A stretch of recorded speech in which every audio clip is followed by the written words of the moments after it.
Hello friends, welcome to my channel. இன்றைக்கி வீடியோவில் பாருங்கள், கொள்ளு ரசம் தான் பார்க்க போகிறோம். அது அரைச்சி விட்ட கொள்ளு ரசம் ரொம்ப டேஸ்ட்டாக இருக்கும். வாங்க எப்படி செய்கிறதுன்னு பார்க்கலாம். நம்ம சேனலுக்கு நீங்கள் புதுசாக இருந்தீங்கன்னா மறக்காமல் சப்ஸ்கிரைப் பண்ணிவிட்டு கூடவே பெல் சிம்பிளே கிளிக் பண்ணிடுங்க. வாங்க வீடியோக்குள்ளே போகலாம். ஃபஸ்ட்டு புளியை நான் ஊற வச்சுருக்கிறேங்க. ஒரு சின்ன நெல்லிக்காய் சைஸ் அளவுக்கு புளி எடுத்து நார்மல் வாட்டர் ஊற்றி ஊற வச்சுருக்கிறேன். அதை கரைச்சி இப்போ ரெடி பண்ணி வச்சுக்கலாம். ஒரு மிக்ஸி ஜார் எடுத்துக்கலாங்க. அதில் ஒரு மீடியம் சைஸ் தக்காளி வாஷ் பண்ணிவிட்டு கட் பண்ணி சேர்த்துக்கிறேன்.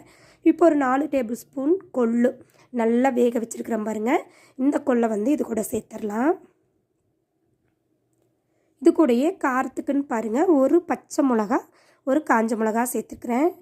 ஒரு 6 போல் சின்ன வெங்காயம், ஒரு 6 பல் பூண்டு சேர்த்துக்கலாங்க. இது கூட பாருங்கள், ஒரு 1/2 டீஸ்பூன் அளவுக்கு ஜீரகம்,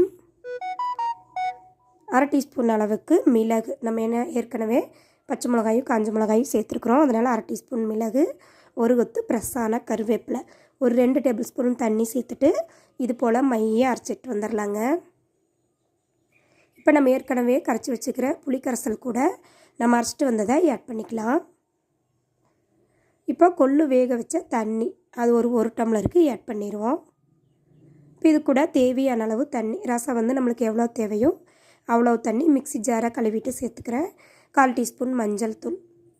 இப்போ ரசம் தாளித்து விட்டுறலாங்க. ஒரு கடாய் அடுப்பில் வச்சுட்டு 2 டேபிள் ஸ்பூன் அளவுக்கு தேங்காய் எண்ணெய் சேர்த்துக்கோங்க. தேங்காய் எண்ணெய் சேர்த்து செய்யும்போது தான் இந்த ரசம் ரொம்ப சூப்பராக இருக்கும். நெய் கூட சேர்த்து செய்யலாம். 1/4 டீஸ்பூன் கடுகு, 4-5 சின்ன வெங்காயம், ஒரே ஒரு காஞ்ச மிளகா, ஒரு கொத்து கருவேப்பிலை. இது லேசாக வதக்கி விடுங்க. வதங்கிடுச்சு. இப்போ நம்ம ரெடி பண்ணி வச்ச இந்த ரசத்தை அது கூட சேர்த்துருவோம்.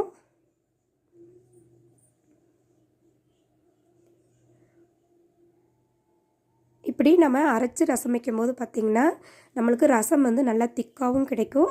அதே நிமிஷம் நம்ம ஒரு டம்ளர் 2 டம்ளர் அளவுக்கு அப்படியே வெறும் ரசம் மட்டுமே குடிக்கலாம். அந்தளவுக்கு சூப்பராக இருக்கும். இப்போ இதுக்கு தேவையான அளவு உப்பு, ஒரு டீஸ்பூன் கல்லுப்பு சேர்த்துக்கிறேன். நல்லா கொதித்து வரணும். கொதித்து வந்து மல்லித்தலை ஆட் பண்ணிக்கோங்க. நம்மளுக்கு இந்த சளி காலம், இருமல் காலத்துலையெல்லாம் இது போல் அரைச்சி விட்டு கொள்ளு ரசம் வச்சு பாருங்கள், சூப்பராக இருக்கும். நம்ம வெறுமனே கொள்ளு தண்ணியை வடித்து புளியும் தக்காளியும் சேர்த்து ரசம் வைப்போம். அதுக்கு பொதுவாக நீங்கள் இது போல் அரைச்சி விட்டு பாருங்கள், சூப்பராக இருக்கும். ட்ரை பண்ணி பாருங்கள். இந்த வீடியோ பிடிச்சிருந்தா சேனலை மறக்காமல் சப்ஸ்கிரைப் பண்ணிடுங்க.